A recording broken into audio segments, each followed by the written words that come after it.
Hello, everybody. Let's get right in. Oh my god, it's been a bit of a slow morning. Sorry about that, gang. But we're here. Well, I'm here. Leia is unfortunately not able to make it. They had to go do some family stuff a bit urgently, so them some love in the Discord. Or give them some love in the chat as well, actually. Just make sure you're thinking about Leia and yeah, dearly missed. Hold on, let me get my music going. All right. How you doing? Hey, Mo, how you going? How you going? Hello, everybody, as well. No need to... we just did a lurk-friendly day today. I also realized that font doesn't work on that background very well. I don't know how to change it very easily. Gonna be stuck like that for a bit. All right. Today, I was thinking I need to take a bit of stock in the minis that I have and go, okay, what else do I need to buy? And then once we've done that, I'm going to keep painting some of the ones that are already in that test scheme, but I want to paint them in a way that might be a bit faster so that when I start to fully kick into this, hopefully in the next couple days, then we have a pretty good baseline for what we're doing. So let's open up Wikipedia real quick. No, new recruit. New recruit. If anyone doesn't know, these are actually what I use for my army building. And that's the wrong website window. So I'm going to take this over here instead. And that's where we're going to chuck it all. So Wikipedia. Okay, so with Wikipedia, we're going to go to 40k. We're going to go to new recruit over here.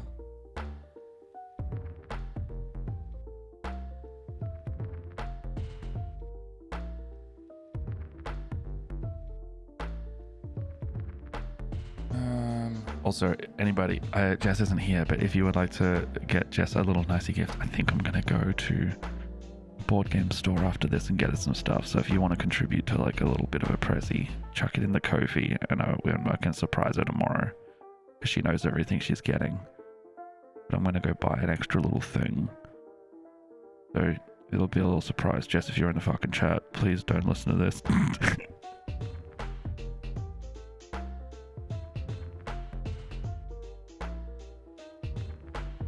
I'm just gonna chuck that there. Ignore what the goal is. It'll be just for that.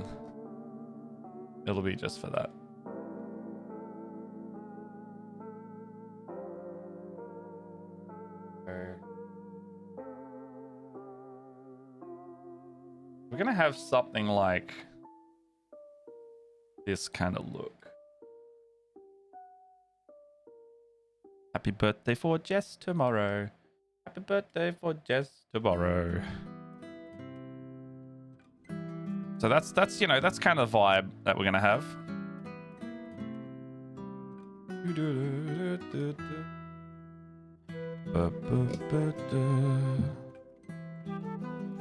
Okay, so this is clearly the rules. We're gonna go to the... I actually need to buy the codex for this as well. So I need to make a little listy of what I need to do and buy.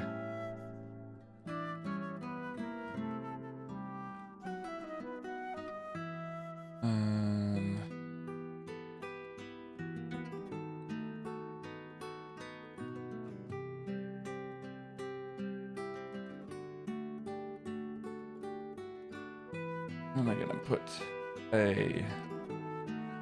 Oh, the other thing we need to do... Okay, I'm gonna make a little list. Okay, so I'm gonna put it back in. Made a little Google Drive that I can refer back to now.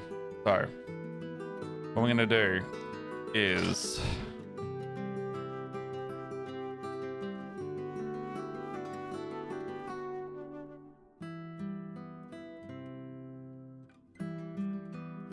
you can see how bad my keyboard is with this as well.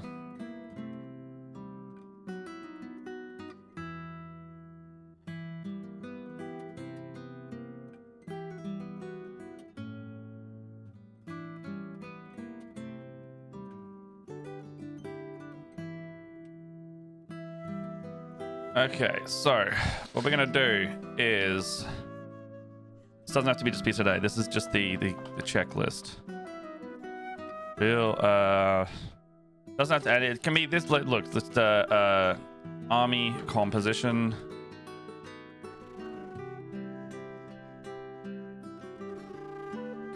Let's do ×3 variants.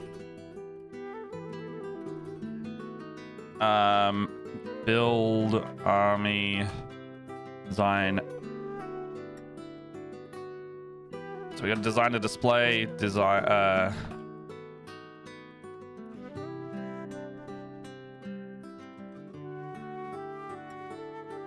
we're gonna checklist the units.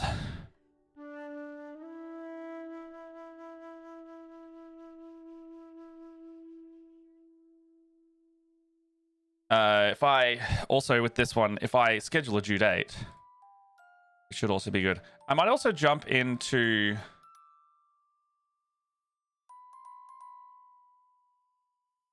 I might put green room open today.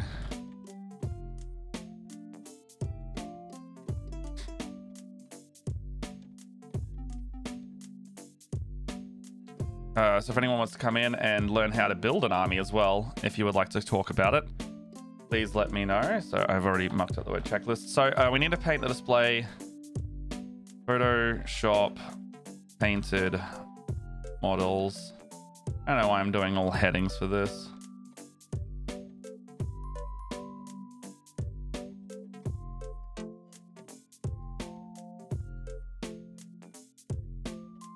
Photoshop painted models into box arts.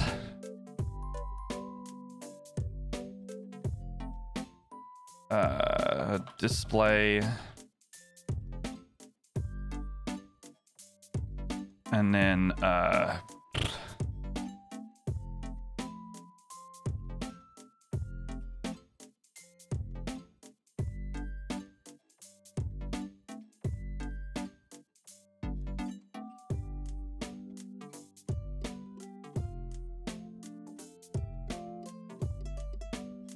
oh, sorry, hold on. So I got to do, before we do that, box art. I'll...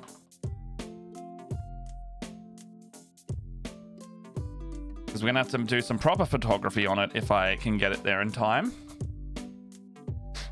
So we'll have to do a bit of that. And then on top of all this, what we should be also doing is do a little bit of a shorts content. So shorts.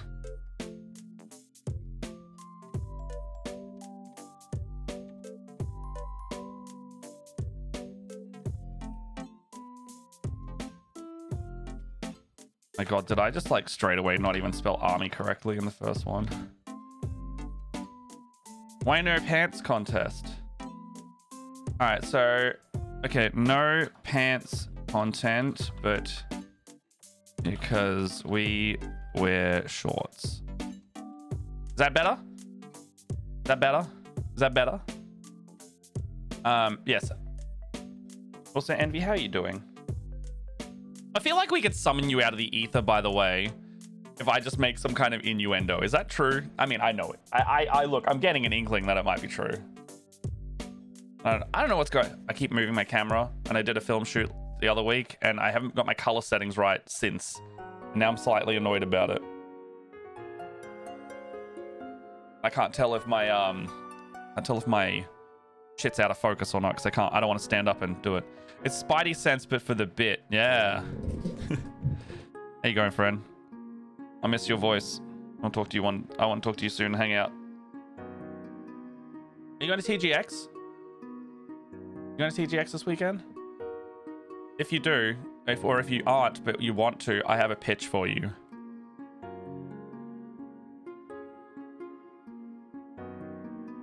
And I think you would like it, but it requires a Sunday afternoon early. You've already got stuff. Do you have D&D that day or days? You got D&D that evening on Sunday by chance?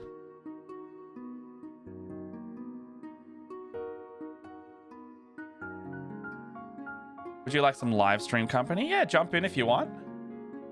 I have green room open today, and I'm army planning, and I need to do like a layout of all my models because I need to visually see it. Home stuff. No worries, buddy.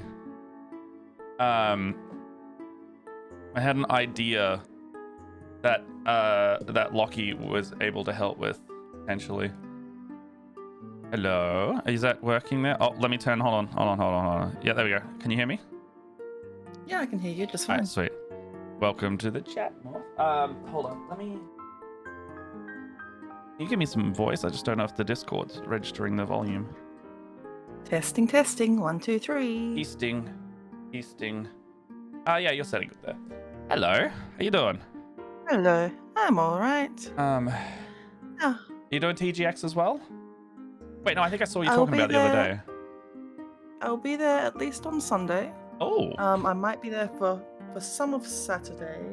I'm just flying back in from Sydney that morning. That's fair. From all the, we won't have to talk about it on the stream, but was it the stuff that you had mentioned previously? Yeah. Yeah, fair enough. So yeah, all good.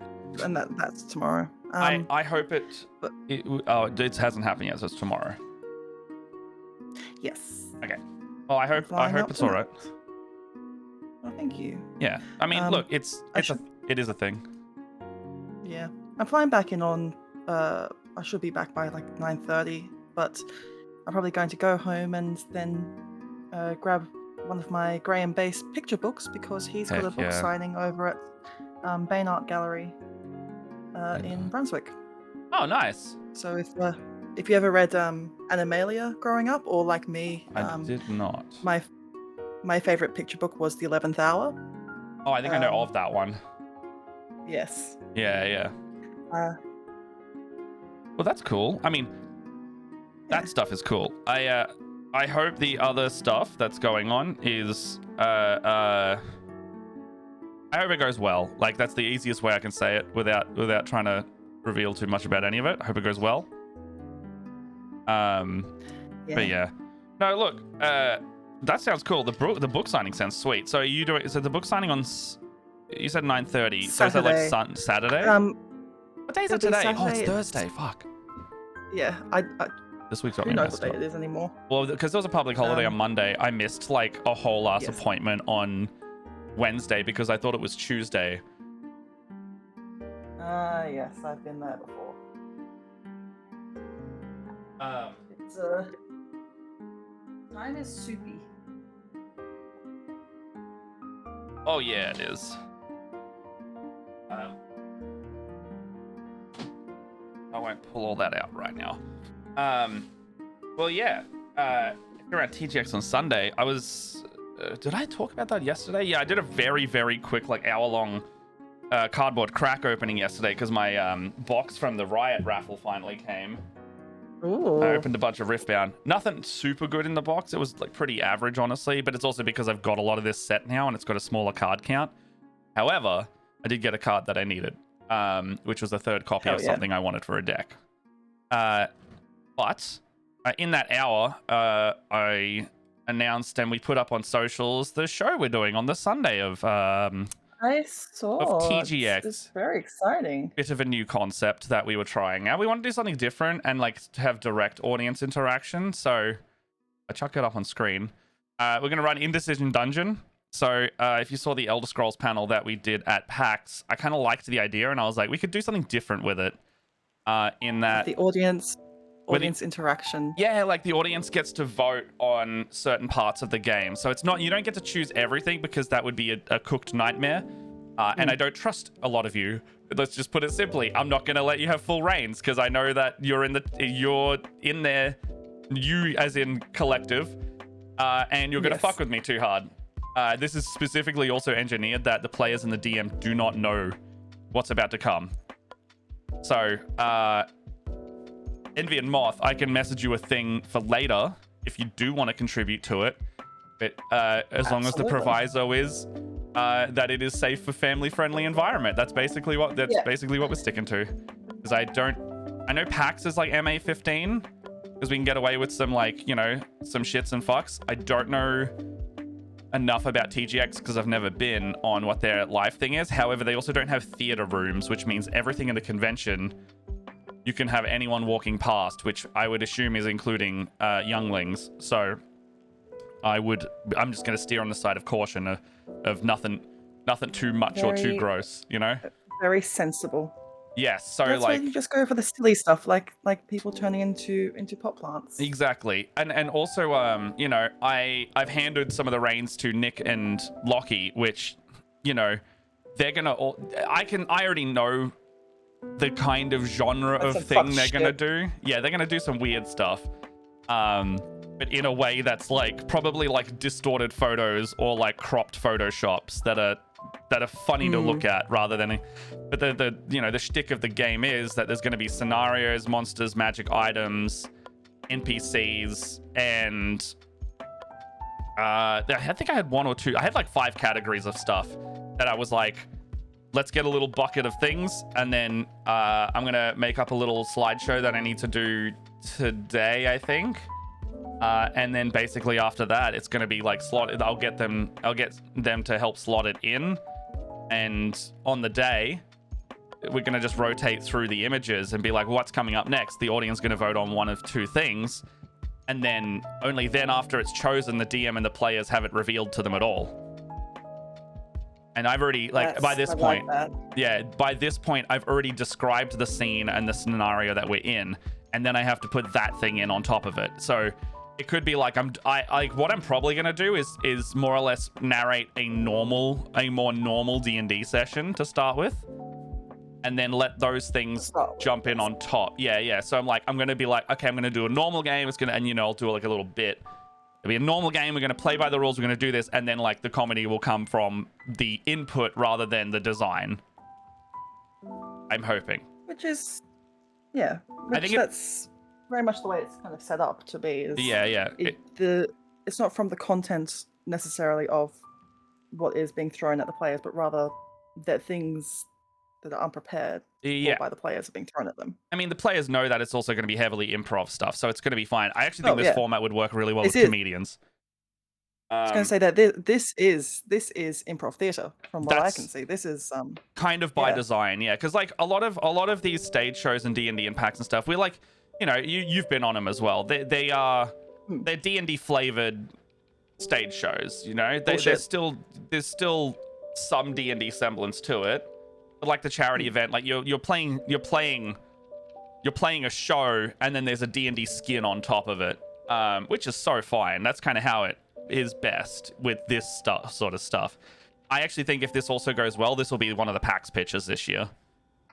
Just to see if we if like, you know, doing something new is also good. Like I could very easily pitch the same 3 to 4 things I always pitch, and I'll probably throw this into the mix to see if it gets up.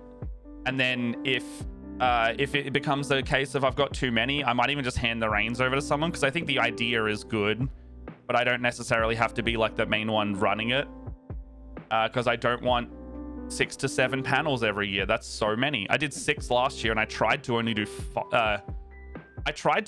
5, which was 2 less than the previous year in terms of like stuff and performance. And then I got offered another one, and I went, well, I'm not turning this one down. I shouldn't turn this one down, so I'm gonna do it. Which was the Elder Scrolls one. That was like, that happened. That happened 2 weeks before PAX. Like I had everything locked in, and then that came up, and they were like, oh, what's your rate? And I was like, I would have done this for free because it's through Bethesda. And then they went, what's your rate? And I went, huh? Like, I'd never been paid for a panel before, so of course I'm going to take that, because it's crazy. Because that's like, you know, I paid for a bit of the hotel room. Yeah, exactly. And then 2, good to put on your resume. Exactly, and they seemed really happy with it, and I might, like, you know, I might reach out to them one day and be like, hey, would you guys like to do anything else? Like when there's bandwidth for some ideas. Yeah, since you asked, around the same time, I think I was literally signing the contract with them that week or even those days when we said yes to the gig. I literally signed my contract with our new managers at Junction, and they basically, like, within hours we were helping like craft a rate for it basically, and I was like, okay, well, this is what I would do for my paid DMing. And then they were like, okay, yes, but consider that you're a paid DM on this one, which is, you know, good for you to have rent and stuff paid. And then you need to consider that, you know, we get a little percentage here, so there's this here, and then you got to also consider that it is PAX and promo and and those factors on top. And I was like, that makes really good sense, because I would want to cover my minimums, and then if it's an appearance for performance, then yeah, I do have a clause in my own DMing stuff saying like, yeah, I'm happy to do a stream if you guys who are hiring me wants to do a stream, but it has a smaller back on rate, because that now becomes more, you know, you have to do a little bit more work for a crafted thing, a little bit, you know, which is super interesting on stakes for D&D and all that sort of thing, where you know, the work game outside of content is actually, you know, the midway version of chill. Like, you got the home game, which is like you can do no effort if you need to. You got the work game, which is like, I have stuff planned, but like it is casual and recreational. And then like, is it surprising or unsurprising that the one that is content, which is not always, you know, a work thing, it's kind of work, but you're putting the most effort into the content because that's what you're broadcasting to the public? Yeah, because that's your outward-facing persona, and what you're Yeah, showing exactly. to the world, and what's going to bring people in. Yeah, and bring more business in. Yeah, it's interesting like that. Funnily enough, I had one of my games from some American mates that I played with a few years ago. They came back and were like, "Hey, we'd love to." Actually, this is the second time Americans game have came back. They came back last week and were like, "Hey, can we run a 4-shot? What's your new rate? If it's updated, and do you want to start like next week?" And I went, "Absolutely. I love you guys. I haven't seen you in like 2 years.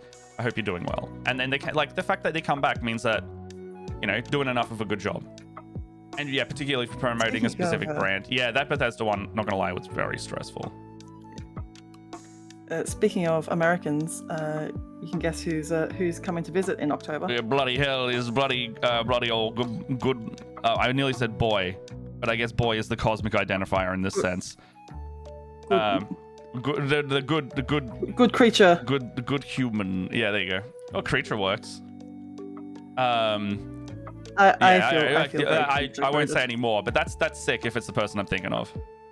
Yeah. Yes. Yes. It is my partner. Yes. Just coming over for hangsies, or is there like work reasons? Well, hangsies, but then also it will coincide with PAX. Yeah. I was just wondering if it's like because all the stuff going on, like if they are coming over in like an official capacity as well, would be. I mean, I have no stakes in the matter, but they might. It's a cool thing. They might. They will see about how it plays out. They're waiting to find out more info, but if not, they will at least be there as an attendee. They'll be chilling. I mean, surely if they're not, they kind of come as creator. Surely, very easily. It will just depend on what their work says.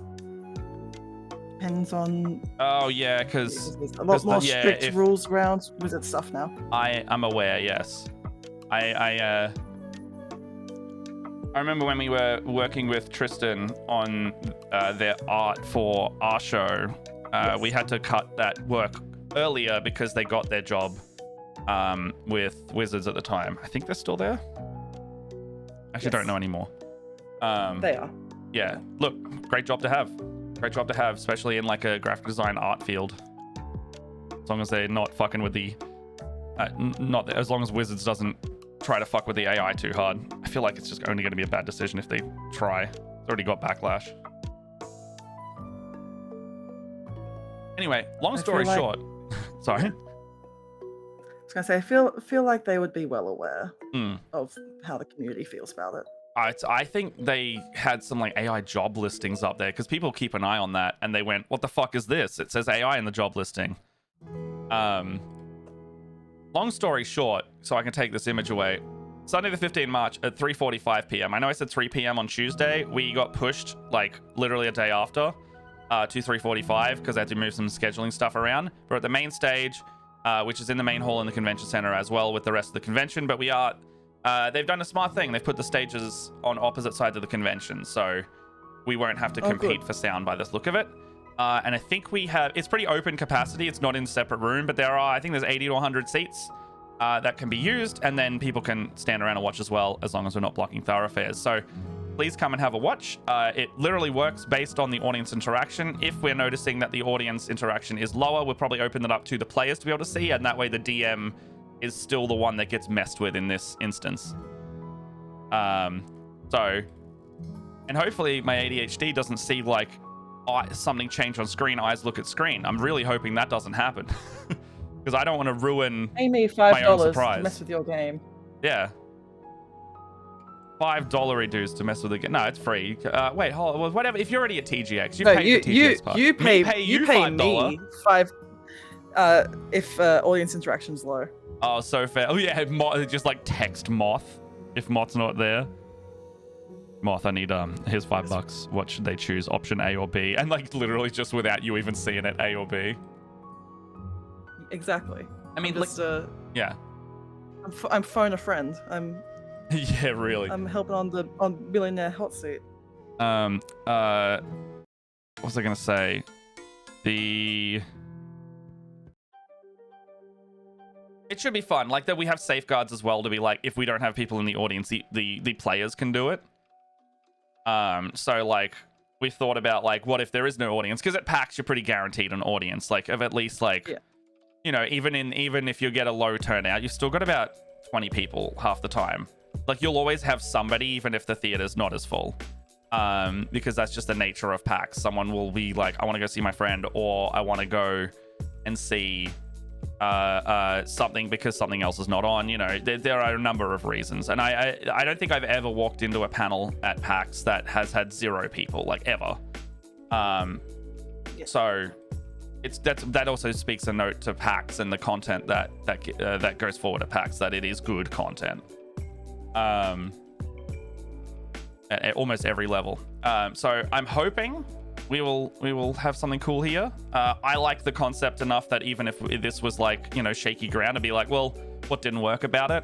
Let's work on it. And if it goes particularly well, I can also see this as kind of like a outside of convention show. Like I've always loved to do the idea of a bit of a, you know, go to Comedy Republic. It only costs like a few $100 to get Comedy Republic, and they give you a tech. So to do like an hour and a half show, and as long as they've got booking space.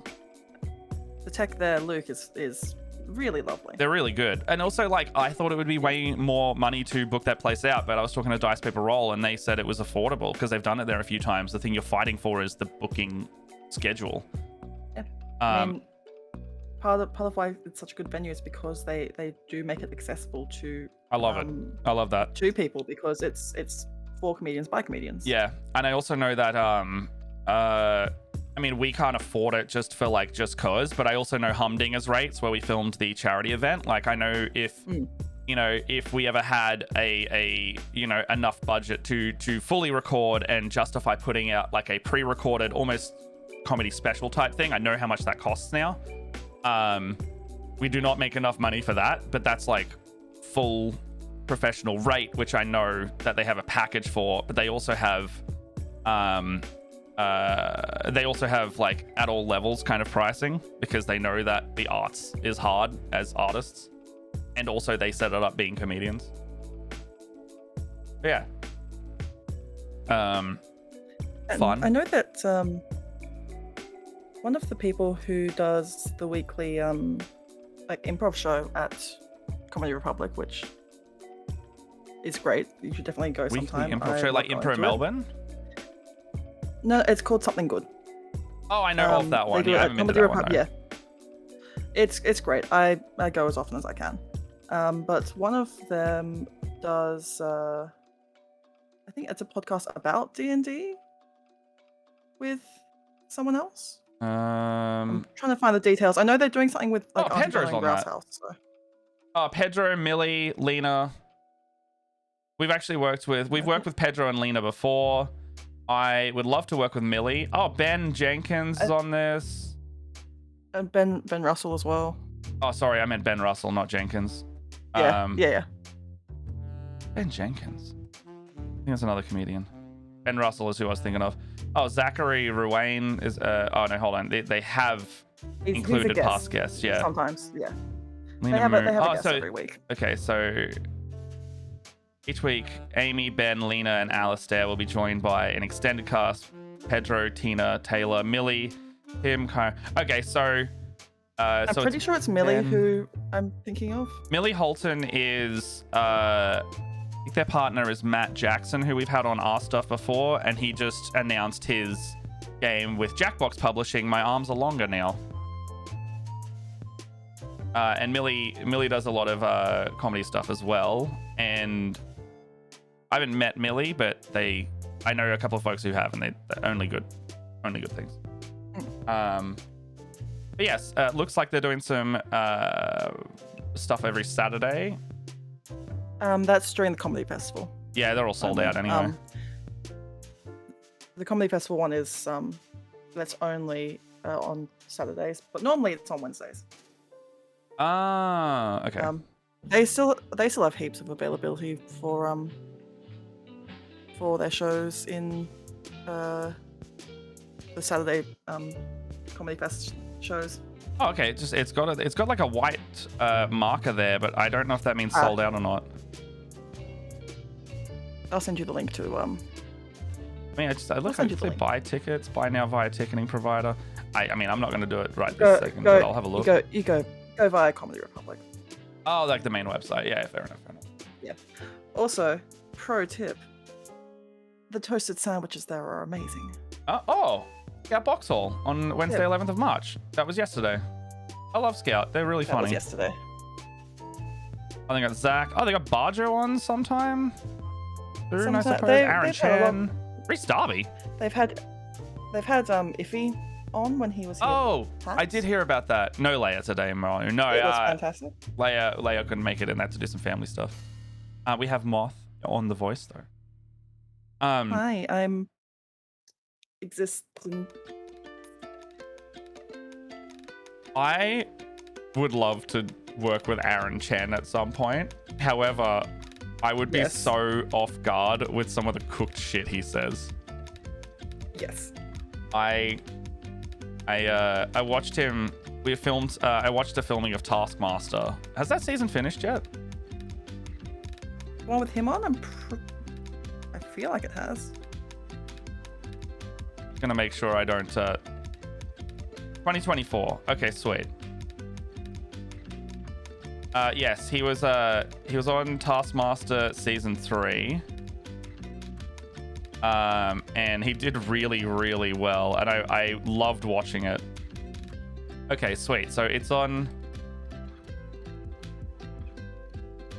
I think it's finished, right? Yes. Okay, sweet. One, yes, it absolutely has. I watched the filming episode where he won. And so watching him just do these weird as hell challenges, but also in like that deadpan style that he's got is so funny. But I also know it's because he's pretty autistic from memory as well. So his humor is just like that real deadpan, like matter of fact humor, but also just because he is awkward at the same time, right? I mean, yeah. You should have you seen it was on Sean McAuliffe's show about like going back to your origins and like finding out more about your people's families, and his was really interesting. He's also been on Spelling Bee as like the throw to person, he right? Is, yeah, he's the assistant. Yes. Is that current? Like, is that the current version of the show, like as in the current season, or is he just like kind of that for the next while? He's that for the Australian version. Yeah. I didn't realize there was an Aussie version of Spelling Bee. I also saw. Well, because the original is a New Zealand one. I know. I just thought they flew him out for that season. No, it's makes more sense. Australian version. I love the idea of seeing a Spelling Bee live. There was tickets recently, but when we got to it, it was like so far on the right-hand side of the theater or the left-hand side. We were like, you're going to see so little of the stage. Yeah. But if they do extra shows, I'll try and get another one. But yeah, it looks really funny.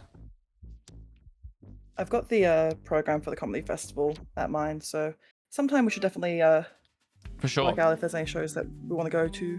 Look, if David Correas is doing a show, the way comedy. So I saw David Correas on the Improv. It was so much fun. We went to his. So I was about to bring it up. The way Jess and I do Comedy Fest is she'll do reviews for some of the shows. So basically what we're going to do this week is go through them all and go, what do we want to see? And then put in the media request for it. And then depending on we'll have a list of what we would like to see, and then we'll put in for that. And if they don't have a review thing, if we want to see it anyway, we'll just go buy it. Sometimes if we know friends are doing it, we will review and just buy it anyway, because even when they tell us not to, we want to support them. Oh yeah. We saw Anissa last year. And is it Anissa Nanduala? I think that's how you say her name. Anissa. Yeah, no, Anissa Nanduala. So fucking funny. And she's from Brizzy. But a lot of it's like about so Ugandan Australian. So and a lot of the comedy is just like, you know, when you first come here, and then the cultural differences, stuff like that. But the way she presents is so good. Also, there's amazing clips of people not fucking understanding that one, that stuff is a joke. Two, they're like getting offended and they're like, oh, that's racist to white people, and she just looks at him like, really? And then she'll do a bit about it, and then Holy you know shit. yeah but it's like, you know, there's always someone trying to get aroused. Holy shit, some people. Oh yeah, so, yeah, pretty much. But like, fantastic jokes. Also, one of my favorite ones of her is just like, when I moved to Australia, in particular Melbourne, specifically Melbourne, no one told me not to acknowledge the crackheads on the train, because it's the fastest way to get them to notice you, and now they are pointing all of their attention towards you, and everybody else is just looking away like, you did this to yourself, buddy. And I was like, damn, I do understand that, because I can't help but look, because I got that movement-based vision system. But also, Like don't look at the bogans doing the weird shit. Also, hi Mohican. Sorry, I didn't say hi before. Also, David Korios is going to be performing at the Greek. Oh yeah, we saw him there last year. 22 shows. Doing 22 shows? Yep. Damn, Daniel. From 26th of March through to the 19th of April. Well, last year, so that was the other thing. The with the review stuff, Jess and I. Why is that broken? Jess and I last year went to David Correas's. It was like the Dave Rave or something. Did you see that one? I didn't. I wasn't in Melbourne. Oh my god! Last year. The Dave Rave was one of the weirdest shows, but one of my favorites of last year's Comedy Fest. Basically, he had a full DJ kit out, and as you're walking in, there's just a whole party vibe happening.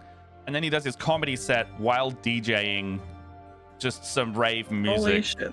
And then during the show, I took Elliot and Marnie there because we got tickets, then didn't get tickets, so we bought tickets, and then they were like, no, wait, you can have tickets. So we just had spares, and I was like, Elliot, you want to come with us? And he was like, I don't know what to expect. And I'm like, honestly, with him, I don't know either.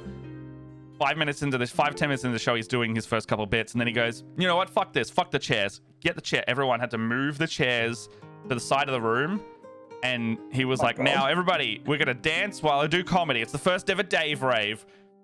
So we're all standing up, and you don't have to dance, but there's shit happening, or you could sit down and do whatever. But the whole show was a dance party at the same time while he's doing weird jokes, like putting a condom on his head and blowing it up with his nose.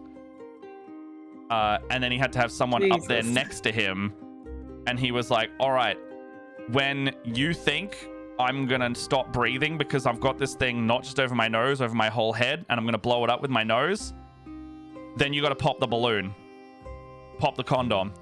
And the guy's just like, oh fuck, and you could see the panic in his face. But he started doing it and doing it and doing it. The guy just panicked and popped it early, and he was like, holy shit, I don't think anyone's ever popped it before. They just kind of let me keep going until the balloon bursts. Holy shit. And it was one of the weirdest shows I've ever seen. I rate it 10 out of 10. Everyone should go. It's fucked. Fucked in the way that you want to see more of it. And that's cemented, like, I will just go to more David Correa shows because of it.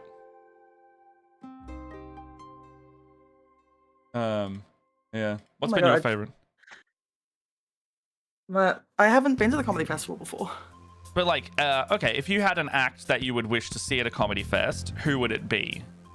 Out of folks that would likely go. I was gonna say one of them, which I'm looking at right now, which I'm like, oh, I hope there's still tickets for. Leno and Woodley. Oh, we've seen them actually. They're really good live.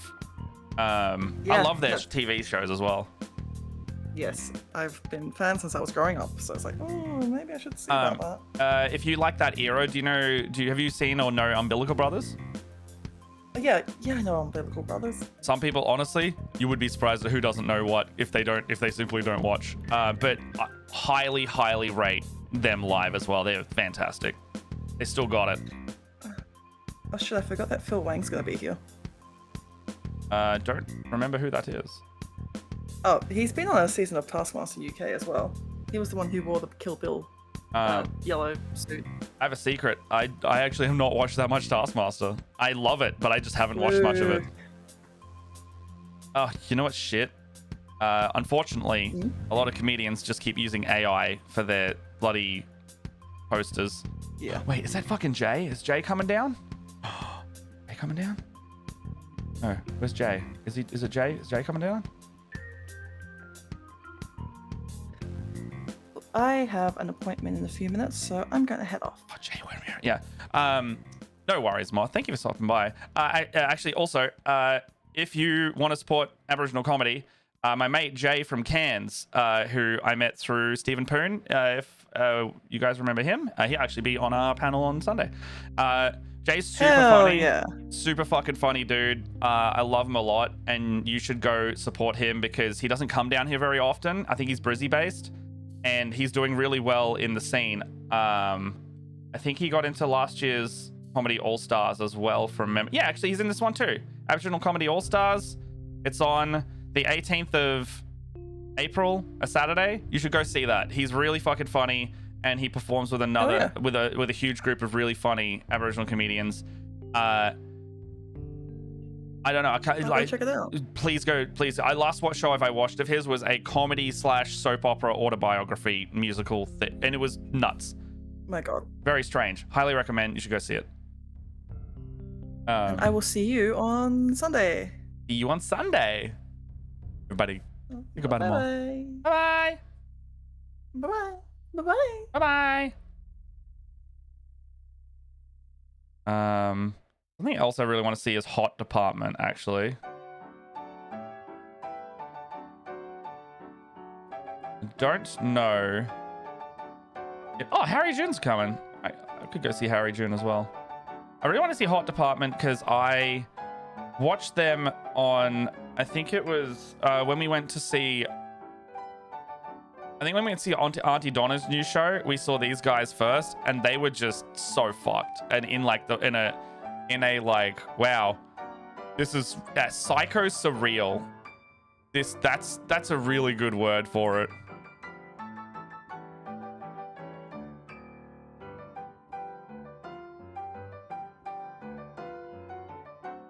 It's a weird show. Anyway, I rate it. Let's do some of this Warhammer stuff because I said I'd be doing that. I've only got about an hour left before I have to leave the house. So, I mean, I love good yaps, so it works. I'm gonna change this music. It's not fitting my vibe.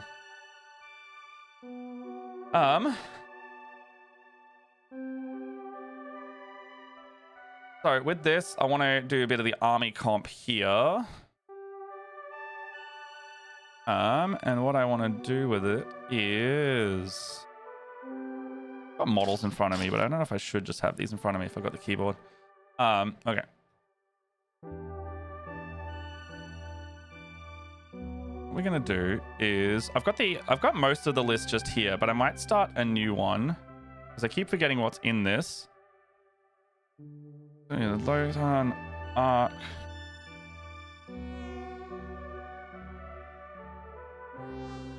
Arc 40k second option, 1350 points.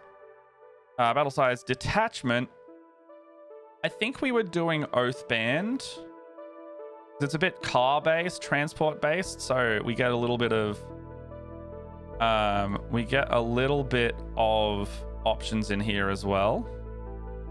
And I think we'll be on a Strike Force battlefield, but we're doing this stuff. We can... Going through the models I already have, so I don't have to buy some more stuff. I've got a Carl / Uthar, and I think Uthar would be the good choice here because the Carl is less points, but I think Uthar's got a good rule here.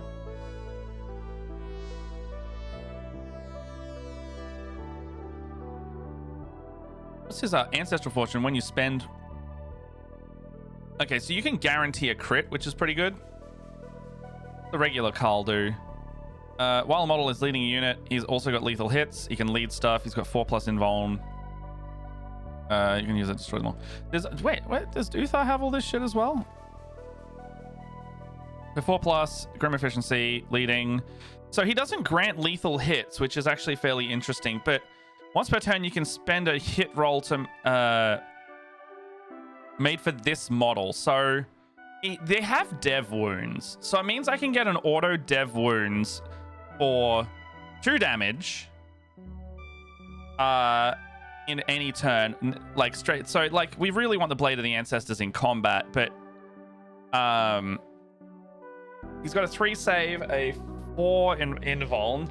So he's good. And then once per battle round, when you can target with a stratagem, you can use this ability, reduce the stratagem cost, which is great.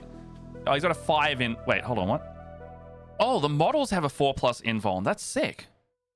And then he's got Dev Wounds, which is...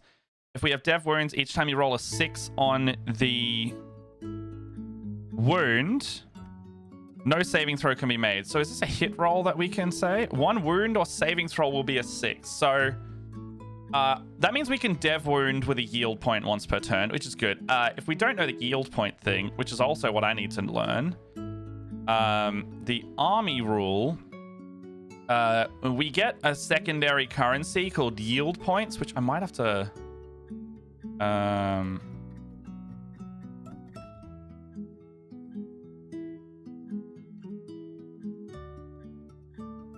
need to buy physical codex. Buy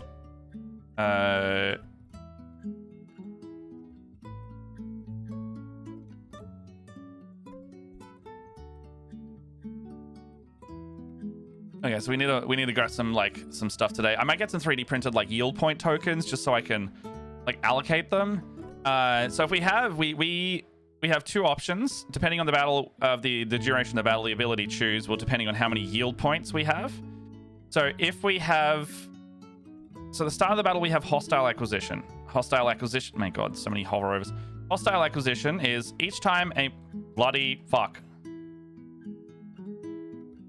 Each time a model in this unit makes an attack that targets an enemy unit, it targets within range of 1 or more objective markers. So if they're on the point... Hey, Shodan, how you doing? Watch streak, 450 beans. That's a few free things. Add 1 to the hit roll. And then you can re-roll, advance, and charge roll. So basically, we want to be aggressive onto the point when we're at the start of the battle. If we have more than 7 yield points, so if at the end of your command phase, until we have 7 yield points, we have Hostile Acquisition. At the end of my command phase, so the start of my turn, if you have more than 7, we get Fortified Takeover. So this is when we're on a point. Each time we make an attack that targets an enemy unit, if it's on the point, we add 1 to the hit roll, which is nice. So, if we have a model that makes a target onto a point in hostile, we get a thing. If we shoot from... No, hold on. If the unit is in range... Okay, so... Basically, it flips. So if we're on the thing targeting someone else, we get +1. If we have an enemy that is on the point, we have +1 to hit that enemy. Each time an attack targets this unit, if the strength characteristic is greater than the thingo's toughness characteristic, if it is not a vehicle, subtract 1 from the wound roll. That means we just get, unless they're critting, they get hit. We are harder to remove. At the end of the command phase, we'll always get 1 yield if we control 1 or more markers in the deployment zone. So, at the end of the command phase on first turn, you'll always have 1. From the second battle round onwards, you'll gain an additional 1 for each of the conditions you qualify. For each of the following conditions. So you can farm up to 4 per turn. In your turn, yield points are always in this way are gained before checking which abilities from your armies you have. So we do yield points before abilities. Whenever a rule allows you to spend, reduce them, and otherwise you cannot use them if you have 0. If I have more objective markers, I get a point. If I control 2 or more objective markers not in my zone, or if I control 1 that's not in my zone. So you can score 2 here immediately. And if you have more than the opponent, you score 3. And then I want to have something sticking on the back of my field. So basically, you can get up to 4 by controlling 3 out of 5 objectives, 1 in your home and then 2 on the front.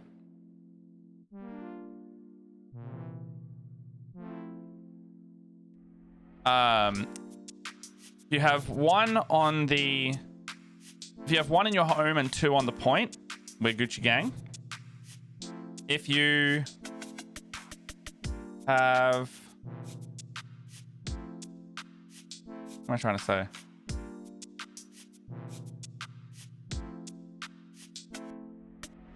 If we have stuff on the point, we have stuff there. And then we have...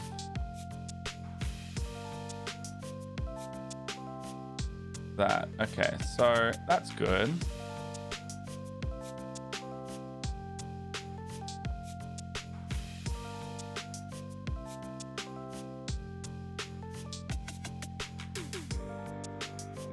Let's pause that real quick. Okay, so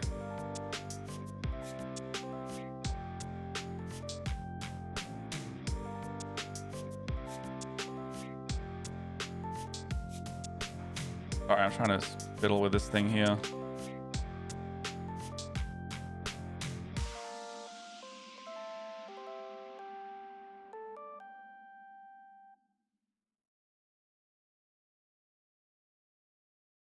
It doesn't matter.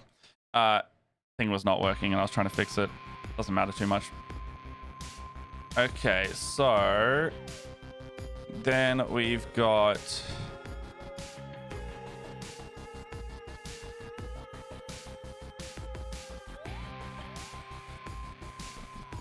this means so design that. This means you can use that rules that let you gain or spend YP to influence which ability your units have.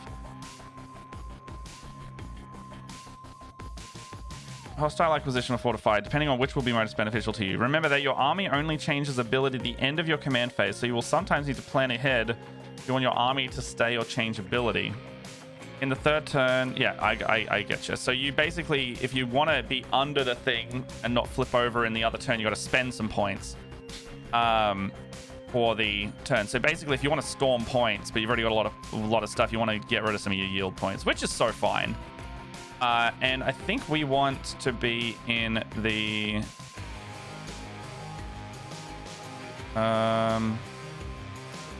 Wait, hold on. None of this is... Oh, half band. Oh, shit. Oh, no. Yeah, so we're in half band. Is half band the one we wanted? Half band is the one where... If we get... It makes an attack in the closest. Okay, so this is no. We want. I think we are Oathband. Is it the each enemy unit is destroyed, you gain a yield point? No. Mercenary Oathband. Oh, I think we want Brandfast. I think we want the one where the car. While you're wholly within 6 inches of this transport, ranged weapons have sustained hits 1. I think this is the one. Is this the one that sustained 2 hits? Yeah. So we want the Trivarg. Yeah, Tactical Alchemy. We want the... I think that's the one.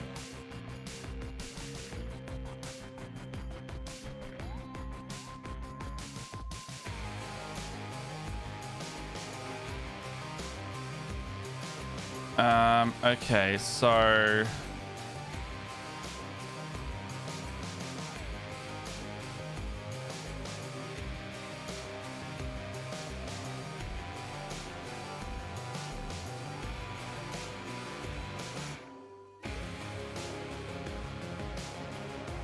checking some stuff.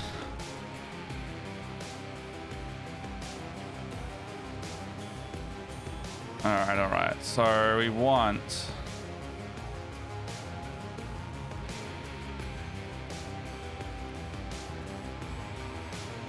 Go away, please.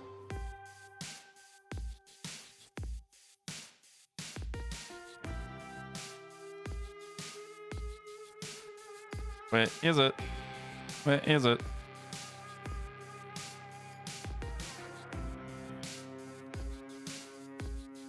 So then, so saying near guard is what people. Is this just the one where you just destroy stuff and you get a point? Yeah, okay. I think I like the one that's the one with the cars though. If you have Hearthguard, Hearthband is very good. Delve Assault is worth berserks. Brand Fast if you run lots of vehicles.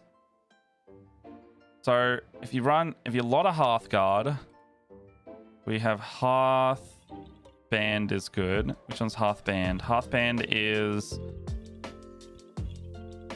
if your unit is this. If your unit is this. I mean, I guess if it has this or is this. Each time a leaves a vital multiplies the attack with a weapon that targets the closest eligible.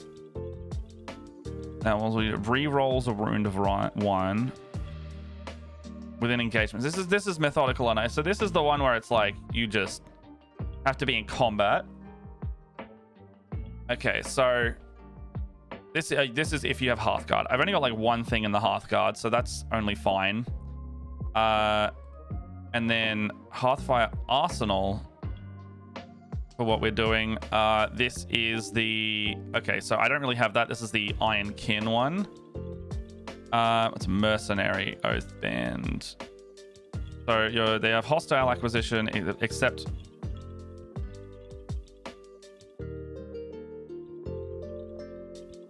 Okay, so that one's you just swap the ability. I don't love that.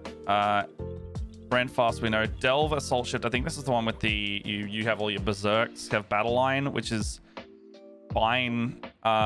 Just means that it's buffing lots of little guys. Persecution Prospect. In shooting phase, if it does select an enemy unit till the end of phase, only target enemy unit after resolving the attacks. It's basically you're suppressing them. It's also pin. It's kind of bad. I like the one with the car because I'm gonna have a land fortress, which is the big old fucking tanky boy. I've got a small little scout car, and then I'm probably gonna have a Sagittor, which is the other car for the warriors. So I think it'll be the Brand Fast Oathband for me because I've already kind of been planning on that. So if they're near a transport, they have sustained hits, which is just better shooting. This one with the cyber implant I really like because if in the shooting, if it disembarks, so if it disembarks, it gets sustained 2. Or if I spend 2 yield, it gets sustained 2. Which means if I have a bunch of these like chunky fucks, the oh god, what they're called, the Thunderkin.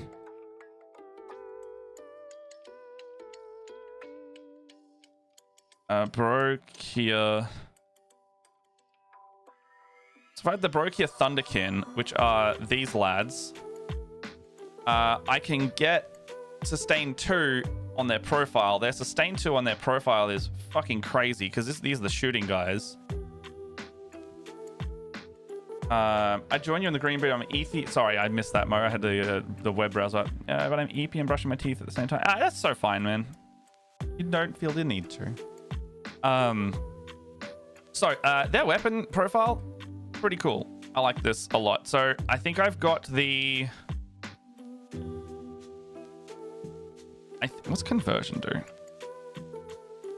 It doesn't matter because these models are... I've only got 3. If I really want to stretch it, I'd get another 3, but I don't think I can justify the points. If I somehow had room for 80 points, probably would take them. They can have... what's the conversion beamer do? Conversion do. Doesn't have a little thing on it. It also has lethal hits. So it means that we get lethal hits 3, I want to say. But this also has anti-vehicle. This thing's going to be sick. So anti-vehicle 3+ means I'm scoring crit wounds on 3s, which is nuts. But so I'm like, this is my unit. This is my big boy killer, basically. And then this one is, I think conversion is if you're close enough, you get extra damage.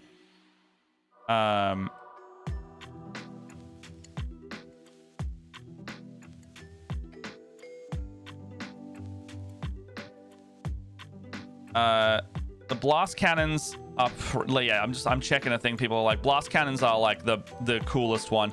Just because like the conversion beam is cool. I think you'd want the conversion beam on something else, like the big, maybe like the big Hecaton tank. But this sits here and it's like 24-inch anti-vehicle 3+ is fucking cooked. And if you can get anti-vehicle 3+ for a critical wound, does that dev wounds on 3s? I don't know. Anyway, it means if I get 6s on the hit, I get sustained 2, which means I get 2 more hits immediately with -2, 3 damage. That's a lot. That's a lot, especially when you're doing 3. So you have 9 shots, and on 6s you get what? 2 more shots? Does sustain hit stack?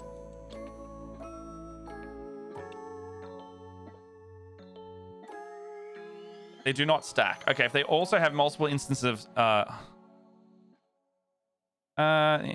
equivalent sustain hits to stack. It's the president. Oh wait, hold on. What? I'll have to check this rule. I don't think it'll stack because the 2 different rules saying on 6 again. I agree with this. Failing 5, no pain for 2 sources wouldn't do anything. It has sustained hits.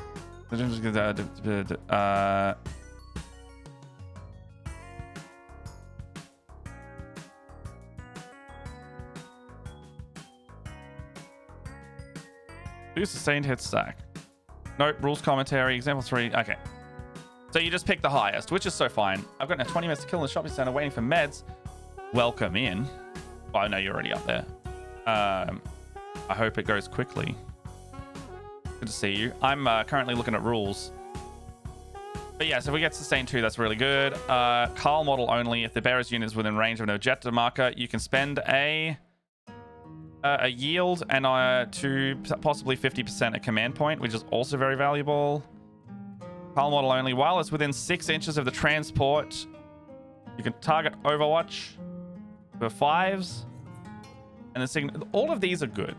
I like all of these. I really like this one because this one will make the cyber implant better as well. So if you can spend 45 points to have your broke here doing some stuff, then you can heal your guys an extra wound. Mind you, I think the broke here is absolutely going in my army.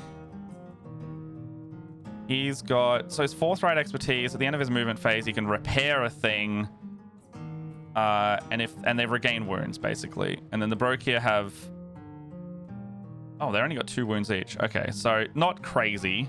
So you actually don't need the restoration ability because he can only repair 1 wound anyway. Because these are exoframes, right? Yeah, exoframe. They can restore 1 wound to an exoframe. Problem is with the exoframes, I'm gonna get absolutely fucked on the saving throws. You got to keep them in a car basically until they pop out and kill something. Probably only gonna last a turn or 2. What do we got here? So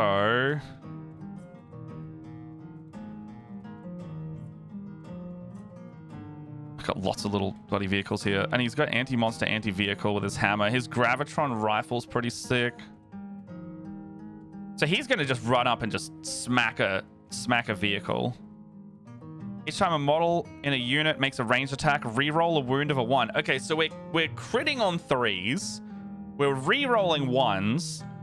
So you only re-roll once though. That means that we're only fucking up on 2s in this whole shooting. That means if these things can hit, whatever they hit is pretty dead. And they're hitting on 4s. So basically what we want to do is make the hit roll slightly better. Can we do that with this stuff?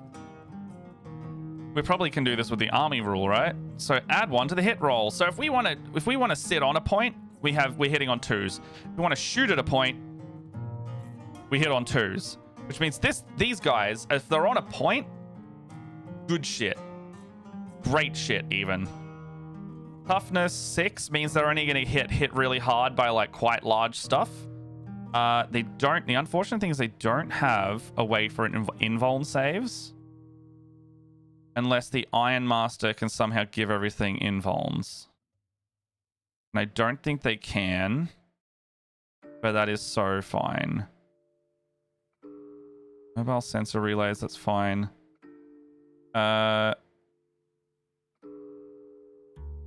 Insane bravery, no. Okay, so...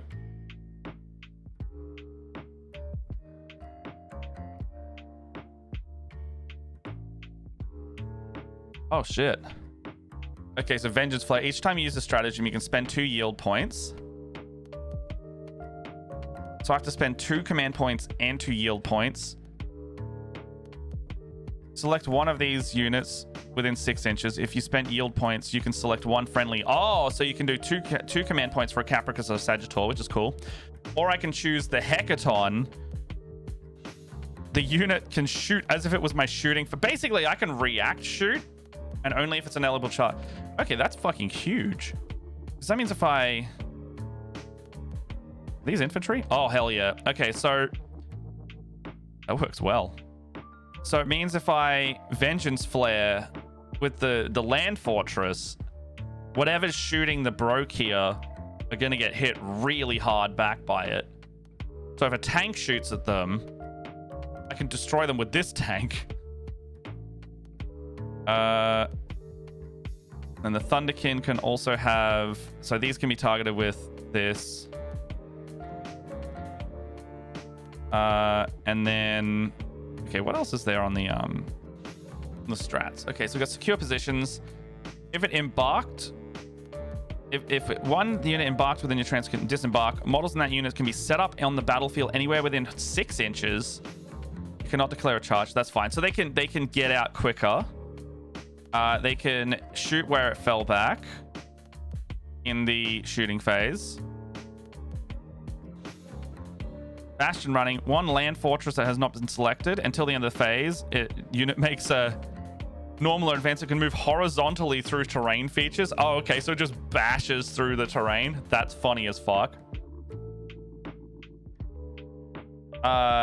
Illuminated priority. When you're shooting just after a vehicle's been has shot, select one enemy unit. It makes until the end of phase.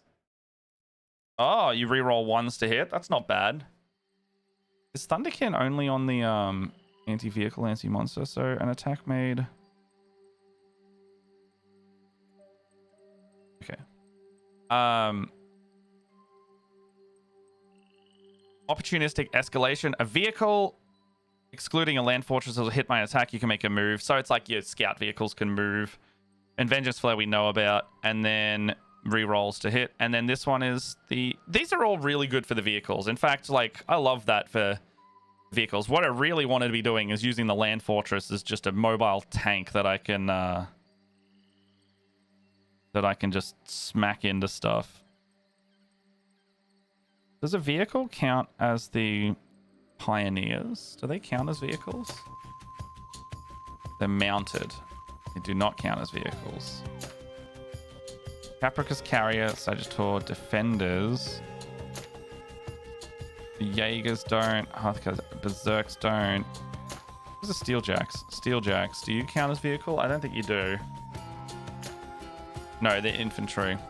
Okay, so the land fortress is our big boy. Each time it makes an attack, you can ignore modifiers to ballistic skill or the hit roll, which is dope. Each time a model within the bearer's unit in the bearer's unit makes an attack. So, hold on. Within the bearer's unit? But this is the unit. Each time a model in the bearer's unit... I guess maybe some other things can have this. And then the land fortress is a cannon and all that stuff. You can carry a shitload of guys. Can't transport artillery. Oh, it can replace the scanner with a warhead. What's the Hecaton warhead? It's an infantry killer by the look of it. I think I would do that. Each time. Oh, look. Would I do that? Because I think I would use the... I don't know. What can we have? So the two bolt cannons can be replaced with an ion beamer. Or two ion beamers. I think is the ion beamer good? Where's the heavy bolt cannon? Twin bolt cannon. Twin bolt cannon is... Oh, it's pretty good for killing infantry. The ion beamer is good for... I mean... I'd rather the bolt cannons because they got sustained. Heavy beamer. And then we can either have a heavy conversion beamer or a rail cannon. The conversion... It doesn't say what conversion does. Where's conversion? Okay, so it won't let me look up conversion. I don't know what that is.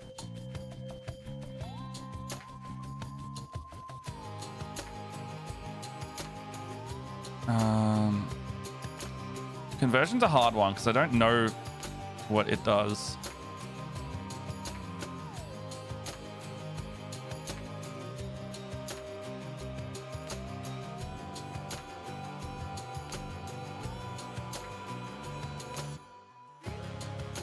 Bring new weapon profiles. Okay, so conversion.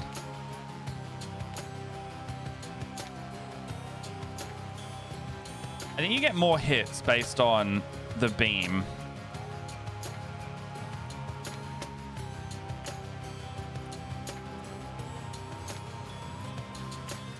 Okay, so Hexton Warhead's Blast, which is good. It deals a lot of damage to infantry. Otherwise, I can reroll hits of 1. I don't mind this, but I'm already hitting on... I'm hitting on 4s, though.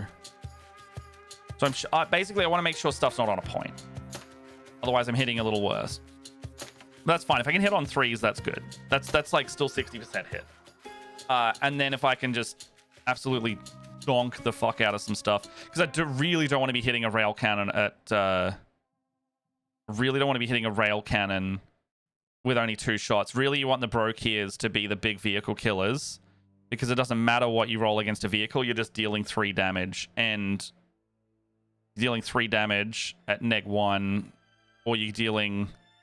Look, you're dealing 9. You'd be dealing up to 9 damage, possibly sustained. So you're rolling 9 damage at -1, or you're rolling up to 10 damage, or you're rolling 5 damage at -4, and you're wounding on 2s, but you got dev wounds. So it's a bit of a here and there. I might look up what that, because it's not going to cost different points, but the model is 240, so I really want to like kit it to be good, because my Thunderkin, Ironmaster, and Hecaton are probably going to be my vehicle killers.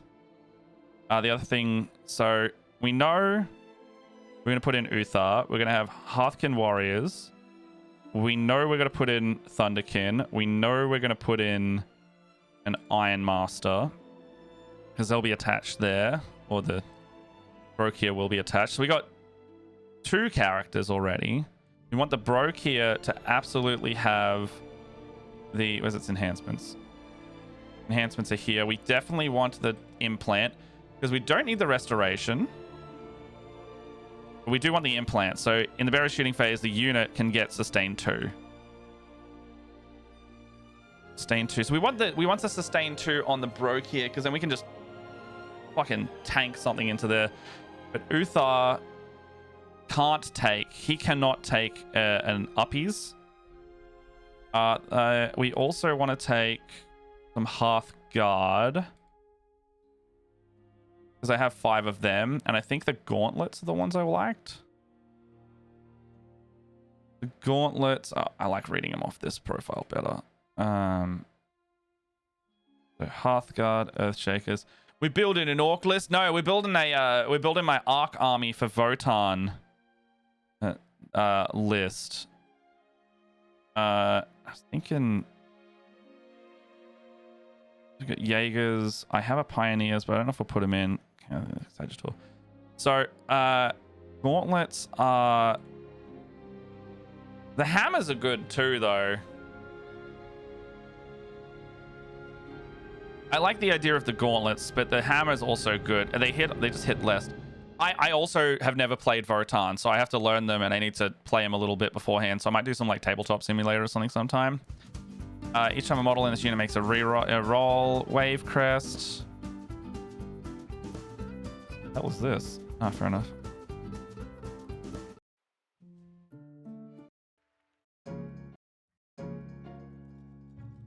Okay, so we've got the have a good stream, you sleep now. No worries. Grudge token. So they got rid of grudge tokens. They're now yield points. It's like a secondary currency to make them do other things, but it might be the same thing with the yield points. Basically, yield points just give you little extra abilities from what I can see. I'm choosing the cars go fast and be tankier version. So I'll probably take those with that. And then I think I have a champion I need to put in with this as well. So we put in the Einhir champion. And what can they take? Can they take enhancements? So they can take the implant as well. So this is only shooting though. So this is not as worth it for this guy. Because the Hearthguard, really, they have like some guns, but not a lot. So it's not really worth on that guy. Where's my army stuff? This one? So Leagues of Votann for the so basically any character can do this. It's really wanting you to do. It really wants you to use this on the Brokia, which is good. Which means the Brokia should be in a transport. And then on top of this, what's this? What's this new guy do? Oh, he's not in here. You got the new in Beric Stormbrow. So he's got anti-monster, anti-vehicle, and then he's got some Warforged gauntlets. Ah, he's fine. I'm not really doing that kind of army. So with that there, we're gonna do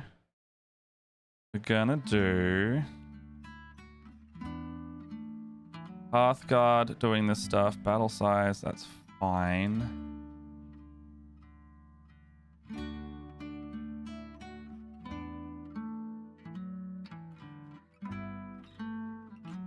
We've got this Ironmaster doing that stuff. Uthar, he's gonna be our warlord.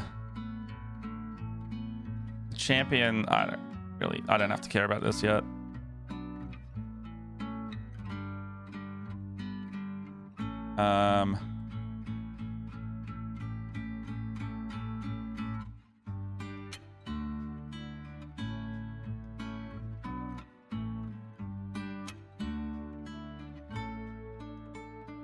There's this unit have an Invuln, and then he's got the teleport crest. So there's that. And then we're definitely taking the land fortress. What's all this shit?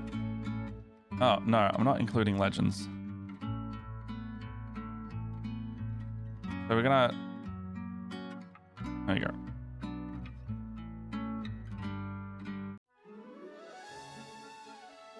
Definitely taking a land fortress. And then we're taking a Capricus and a Sagittor. What are we at now? We're already at 1,000 points.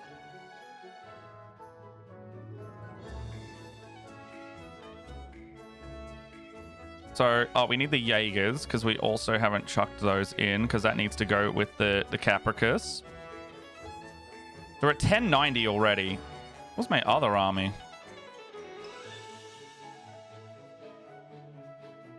So, Uthar, Brokia, Einhir, Strategist. And then Steeljacks. Okay, so they wanted the Strategist in my other one? Okay. People are saying the Strategist. Is the Strategist good or something? Why did I choose that? What's your next thing? What's that using next to Wikipedia? Oh, Arc? No, sorry, not. This is new recruit. So this is how I build my lists. And then you can export it with like stats blocks and things. And you can also go to another website called Fancy Scribe that makes them look like the data cards with all the stuff you've been selecting. So yeah, this one's new recruit. I really like this.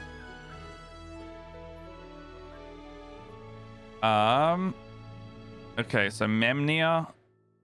You can use this ability, do the strategic thing. The end of your command phase, if you determine units have this or this, for each objective marker you control, you can spend or gain one yip.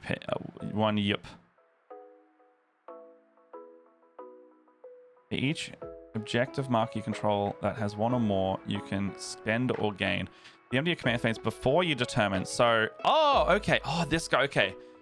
That is cool. So that's a cheat model that lets me just spend or gain a yield point to bump it over or under. That's actually nice. Honestly, that's just good for 40 points to farm that thing, right?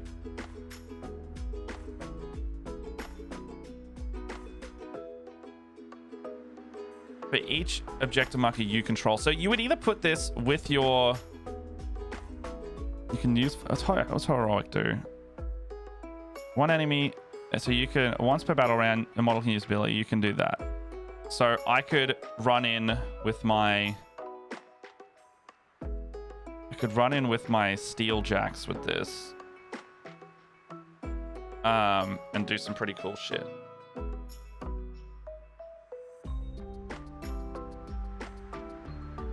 I need to moisturize my hands today. Okay, so that means I would put that guy in.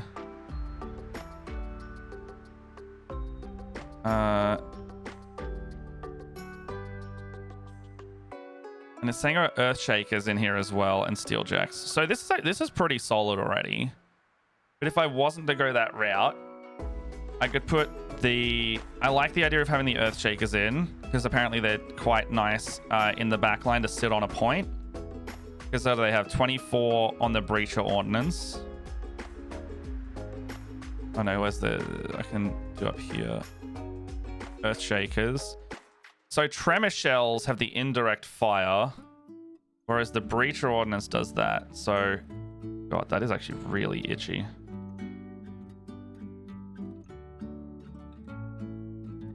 I reckon my hands have started to get like some kind of in reaction to something here, because I can see a couple little guys coming up, and that one's really itchy now. So with this, I can... You can do the shooting up to twice per battle in your shooting phase. When spell, you can use the... I can re-roll the wound roll with its Breacher Ordnance.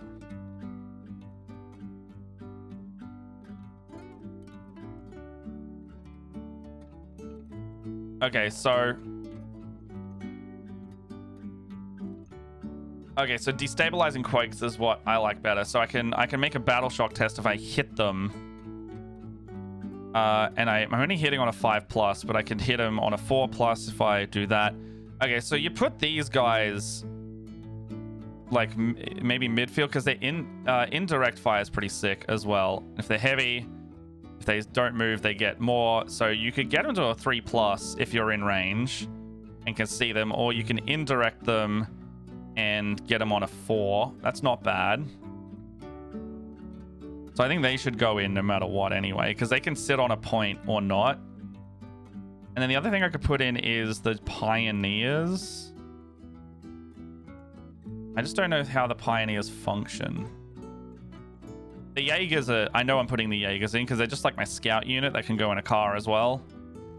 Once per turn, when they end a normal advance, I can just make a normal move up to a D6. So I could just move reactionary.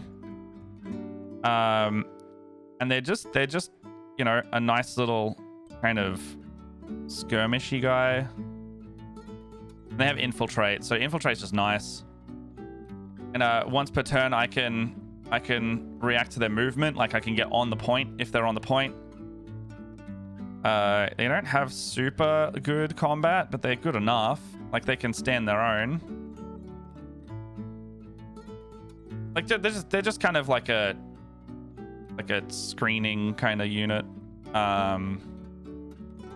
Pioneers are the ones that I'm interested in, but I'm not sure.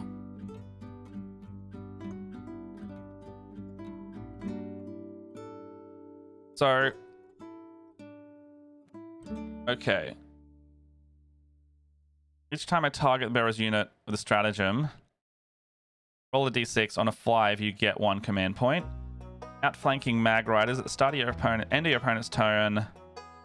I can remove and put into. So these are good for moving around the battlefield, but they don't count as vehicles, so they don't really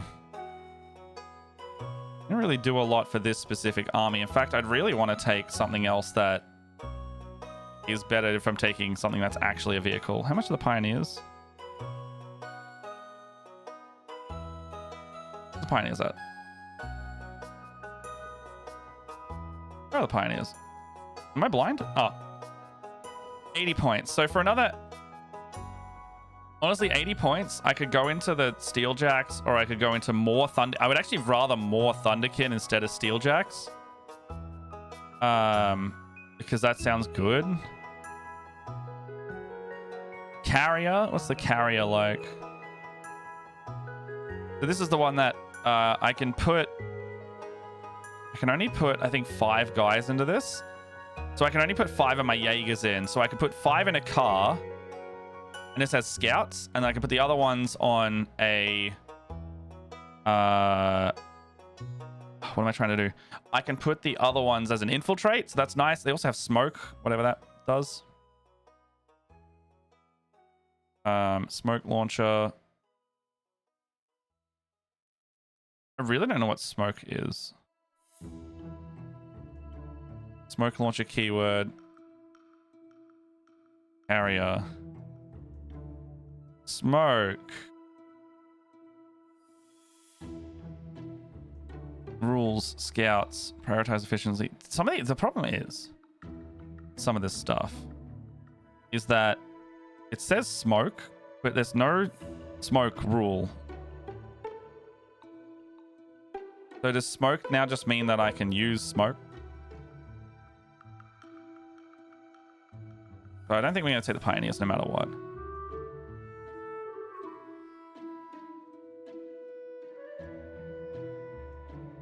Okay, so let's go back here. Paprika's carrier, smoke launcher. What does smoke launcher do? It has the smoke keyword. Thanks, game.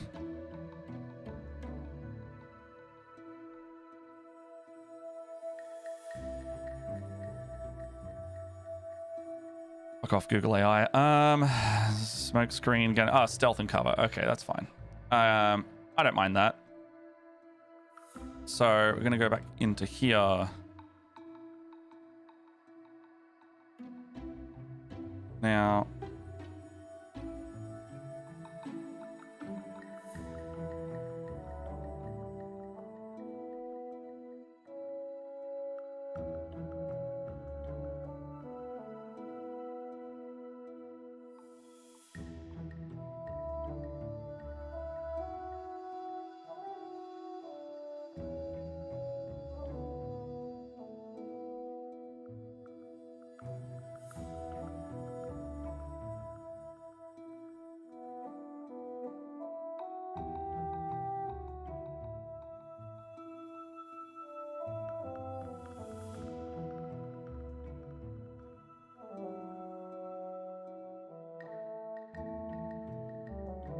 I'm gonna pin this one here. Okay.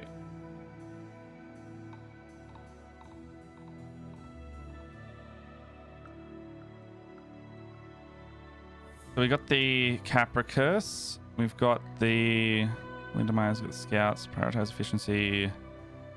I don't know what the smoke just gives you the thing. So we like that. Thunderkin. The Jaegers, the Steeljacks.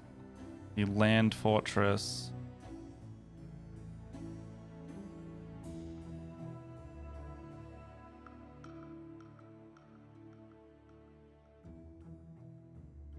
What are we at now? We're at, wait, hold on. No, hold on. We're at the 1200. So if we're doing something different, if we went another...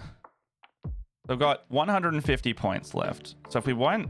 How many units are on the field? So we got... In terms of units on the field, we have 1 unit, 2 unit, 3 unit, 4 unit, 5 unit, 6, 7, 8. So we have 7 things on the field. 5 main ones, which means we can really only do a couple things and then chuck a car somewhere. Mind you, we are going to split up because the Sagittor can only also carry 5, right? Oh god. Sagittor, it can carry 6 models. So it means no matter what, we're splitting up our unit. So we actually have, when we're considering this, we actually have 1, so including the characters that will be attached, 1, 2, 3, 4, 5, 6, 7 units plus cars.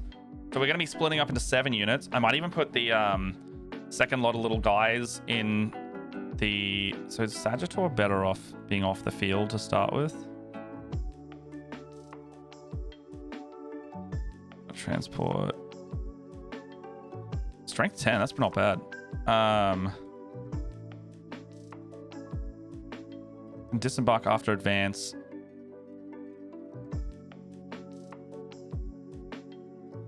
So no matter what, we're gonna be putting the Sagittor on somewhere. I might even put the second lot of little guys in the reserves, and that way they can come on later. Or I can stick them on the home field. Do they have sticky? They have sticky.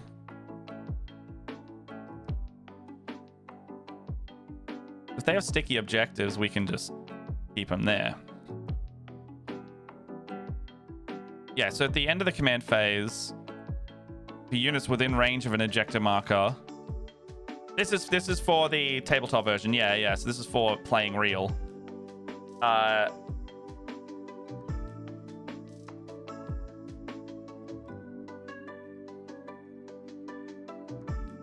the end of your command phase, if the units within range of objective marker, the objective marker remains under your control until their level of control over that objective marks greater than yours. So I don't really know what that means. I think that means like level of control is if they have more OC on the thing than you, which means they take it now. Each time a model makes a range attack, reroll once. That's pretty good. Is this Hearthkin? Yeah. So if the Weave Field crest is pretty nice. I don't know, you could put Weave Field on these guys. You take a Weave Field crest.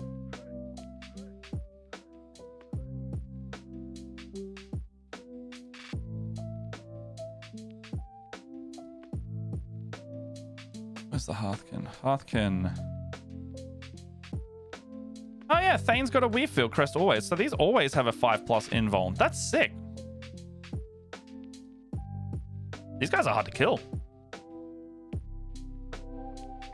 Okay, so, well, with that, that's pretty good. But you really just want these guys to have a Weave Field somehow. You put Uthar with these guys?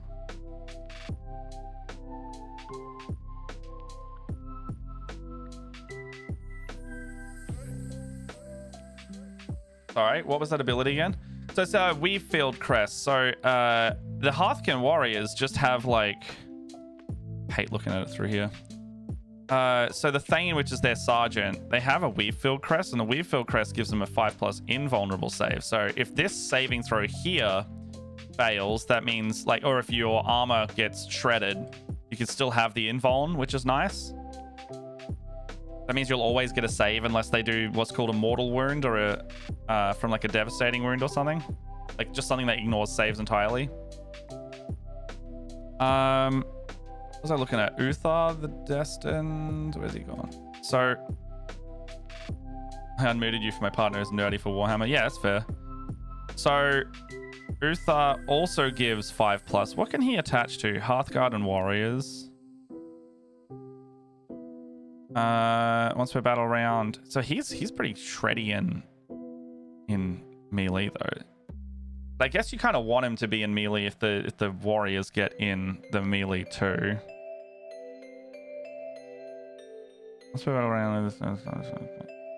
I've never played Votann before, so this is me like working out what I like. I have the car-based, the vehicle-based thingy for them. So we've got about 7 units worth of stuff. If we're making the alternate list for this one, that means we're gonna go. So we're splitting up them. We're gonna put Uthar with them. We could get another Carl. Carl. That kills people. Carl just good for having around. Oh, teleport crest. Okay. Does Uthar have teleport crest? No. Carl does. Uthar, no. Carl. That kills people.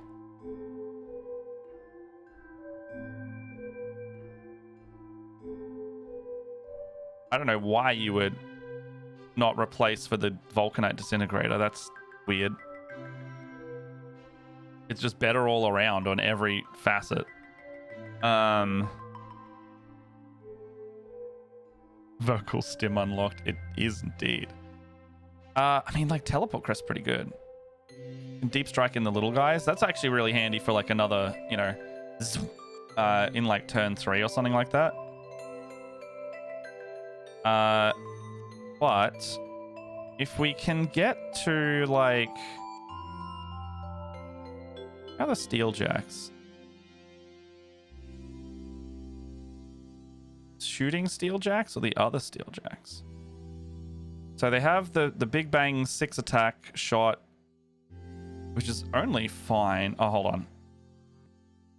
With Volca. So this is a really good just like killing lots of little guys stuff. If you have melee weapons, they do, I think they do way more.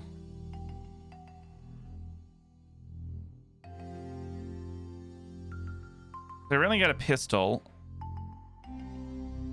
but you really swap it around. So okay, so you really want the feels like the melee ones are just gonna run in and kick the shit out of people, and you've already got the Broke here doing the other rest of the job. So I feel like it's a good mix. So you kind of, if you're going to put Ironkin in, you want the sword boys.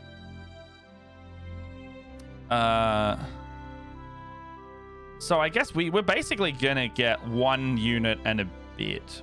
So if we're going to have, I guess in this list, you're going to want to put the Hearthkin at the back and sit them on the sticky and then move them up later.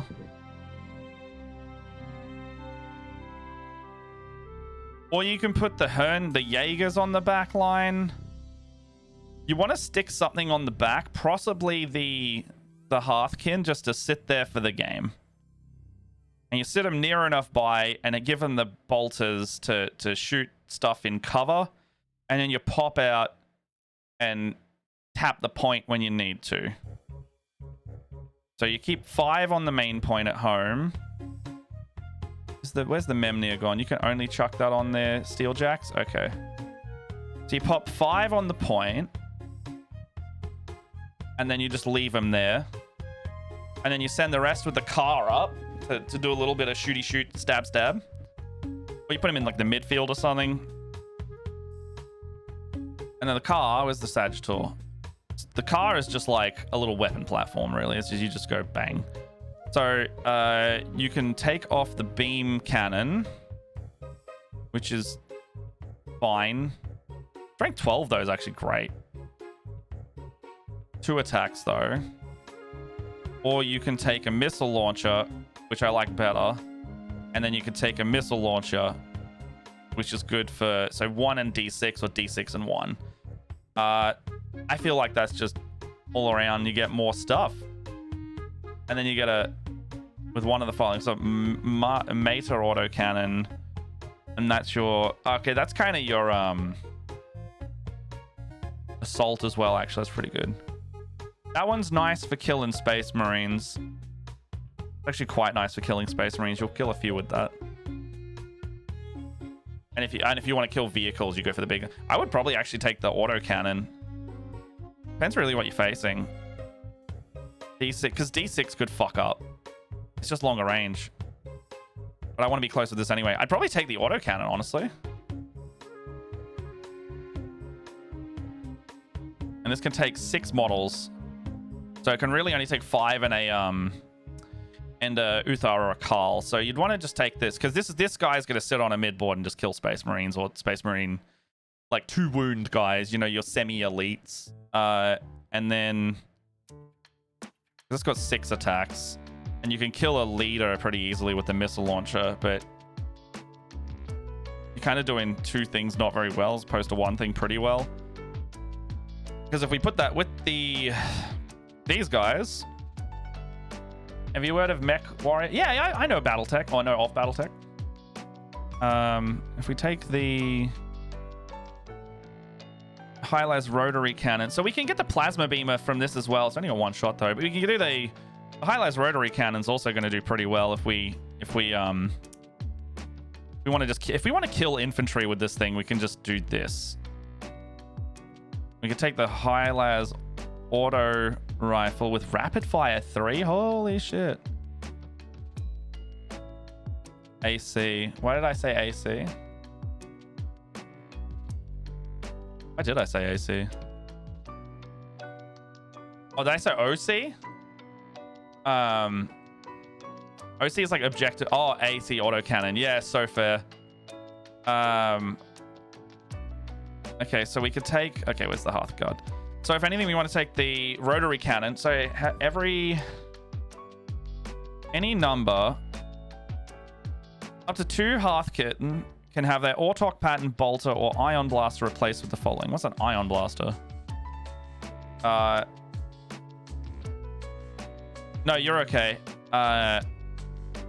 What's an Ion Blaster? An Ion Blaster is a 1-shot, -2. That's not bad. It's a good little guy killer. And then 2 Hearthkin Warriors can have... Oh, Hylas Auto Rifle is the Rapid Fire 3. So 2 warriors can each have this. So we can... Okay, duplicates are not allowed. So basically, what we want to do is we want to take a Hylas Rotary Cannon on 1, split them up into 2 of 5. Does 2 of 5 mean that we can put all the regular guys? We can split them up to 2 of 5. It's a Sagittarius. Start the battle formations. You can select 1 if it's not been split, containing equal number of models. Note when the models... Okay, so we can stick all the heavy weapons with the other guys and just be like, yep, this is them. So up to 2 guys, and then up to 2 guys have their bolters replaced with a plasma knife. They all have a pistol and a knife. The Thane's Autok Pattern Bolter can be replaced with an Ion Blaster or a Thane's Pistol. Thane's Pistol is fine. Thane's Autok Bolter can be replaced with a Ion Blaster or a pistol. I mean, I just use this, basically a plasma pistol, but shittier. And then the Thane gets the Thane melee weapon, which is good. So if anything, you would want to you'd put the Thane, you'd put... What's a plasma knife? You can make them a melee unit, effectively, but I wouldn't. I would make them like a... You know, it's like a unit that has like the rotary cannon and the auto rifle. And you can get ion blasters, which are -1. So you could... And the Autok Pattern Bolter is 24401. Ion Blaster is 18152. 18152. So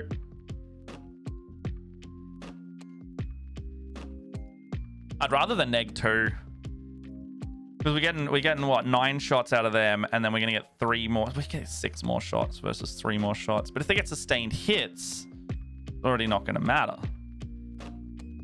Yeah, let's do that, because we get the sustained hits. So what can we do? We can do Hylas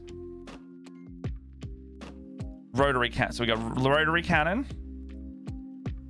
We've got the auto rifle, which is our 2 weaponries. Plasma beamer is only 1 shot. Sustained hits D3 is pretty good. means you're only gonna... Can the Carl make the... Where's Uthar? He's got a thing that's like... Once per turn, you can spend 1 yield point for this model. Okay, so you're going to use that on death wounds. Once per turn, so once per all of your phases. Okay, so in that, you'd want to go like with the Hearthguard. We're going to have a rotary cannon and an auto rifle, so that's like a 9 shots type thing. So you've got 9 shots with rapid fire sustain, so you're gonna get like 10 roughly, but you get rapid fire 3. You get, so you're within 24, which you shortly want to be with these guys popping out of a car. You're going to be at 6 shots sustain, so you probably get 1 maybe more out of that. So you get 6 and 7, 13. You get 13 shots out of 2 guys plus another 3. And they're all hitting on like 3s or 4s because you'll be shooting at a point, hopefully. I think that's pretty nice. Like, I actually quite like that. And then, so that's 5 guys. Oh no, sorry, no, it's only 4. Because you want the Thane's melee weapon, unless you take, what's he got? What can he have? You can have an Ion Blaster or a Thane's pistol. So we're only 2 Ion Blasters. Does that change it too much? Not really. No, because you'll be hitting on 3s. That'd be fine. And you can re-roll 1s, I'm pretty sure. Yeah. And spectral scanning. Yeah, so you're going to be re-rolling 1s, which is all right. And then combining with our stratagems, Votann infantry. Oh, okay, so... Oh, this is all vehicle stuff. So basically what we want to do is actually want to say unit makes attack targets. Now, land fortress, hit them. Okay, so that's cool. So we're going to put the we're going to put those guys there. Do the Jaegers have options?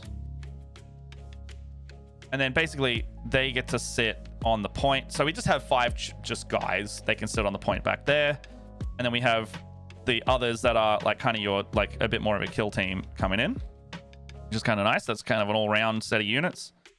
And then we have the Thunderkin rolling up in the fucking land fortress with the Iron Master. So they'll be kind of like off to the side, maybe right down the mid board. How big's the land fortress? Land fortress is clearly their biggest unit. Wounds 16, toughness 12. That thing's gonna be hard to kill. And then I can also heal it with the Broke here. Oh, actually, no, hold on. I want to be repairing the Ironkin. So actually, what I do want is actually for the Broke here to have this enhancement. Because it will... Oh, I can only take one or the other.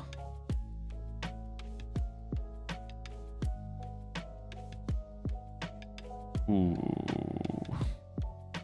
Sustain 2 is way better. It's just, I think it's better than making the thing survive a bit longer. If anything, I would do that. Honestly, 1,200 points. This is a pretty solid kind of little force. Earthshakers at the back. Hearthguard teleporting in. You got guys at the front and the mid. You got these guys swooping in. I'm kind of like a little bit... Just take a second hackathon. I don't want to spend that much money. The Iron here champion. So these guys are just going to teleport in and fuck up stuff. I actually don't really have any combat stuff. So what's this list got? This list has literally got the Steel Jacks coming in for that. And then what have I got here? The Memnir. What's the Memnir doing? If I've got guys on the back point already. The interesting thing with the Memnir, and it's like, am I just making the same bloody list? Earthshakers, how you because if I simply put Steeljacks and the Memnir in, I think I'm at 1330 because it'd be 120 plus 5. Yeah, I'd be at 13 bloody 30 again.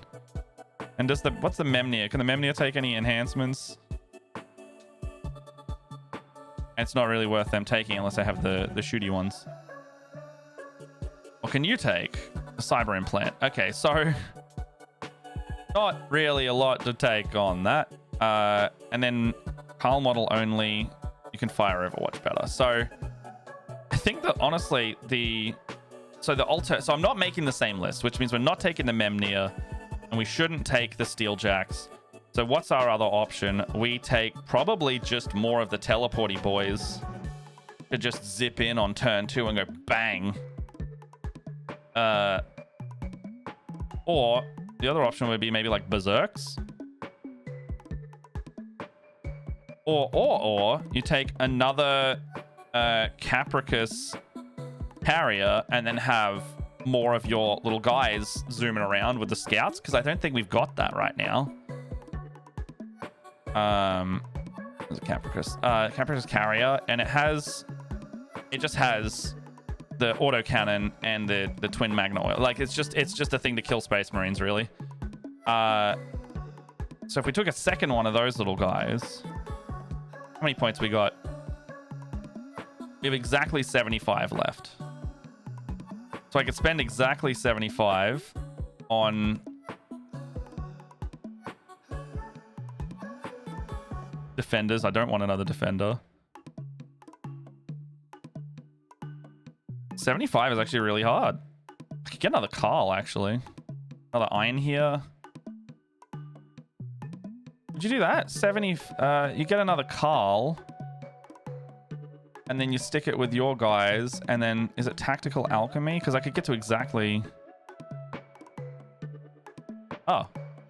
In your command phase of the bearer's unit is in range of an objective marker, not in your deployment zone. Ah, not in your deployment.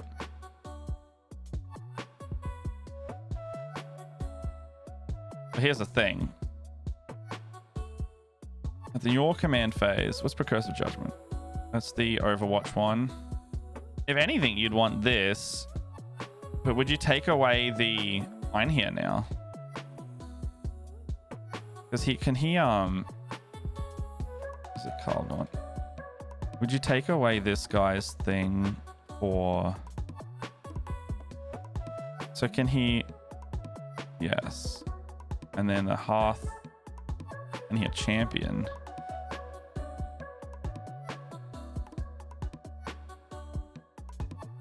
Okay, so you have to do this or. So if anything, I would take away... So does the Carl have the teleport, Chris? Okay, so...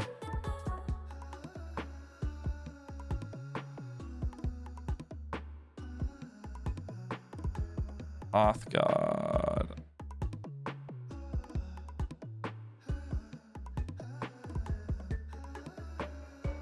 Okay, so the Carl basically just gives them Deep Strike and Vuln. Oh, if anything, actually, no, you put the Carl in and you don't take out the Iron here because you just put the Carl in with the little guys that can teleport now. And then you just have that, and then you can bring in this little guy and you could leave the you leave something else on a point. But like that would work. You just this is not a unfortunately, there's only one melee unit, and that's the danger in this one. So you really want to shoot them off the board on in this mode. But I'm noticing it is 1 o'clock, so I'm gonna have to start getting out of here. And we're going to take it over to who's streaming right now?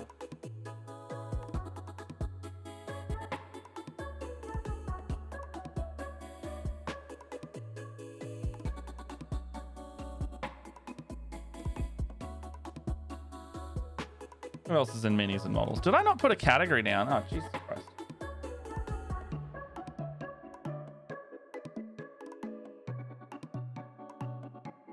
Bye-bye. Yeah, I gotta go out and get some stuff done. Alright, miniatures and models. Who have we got doing some stuff? Holy Fire then. A lot of people stream on mini stuff tonight. Let's get out of the raid before we do this. I'm just gonna raid Rin.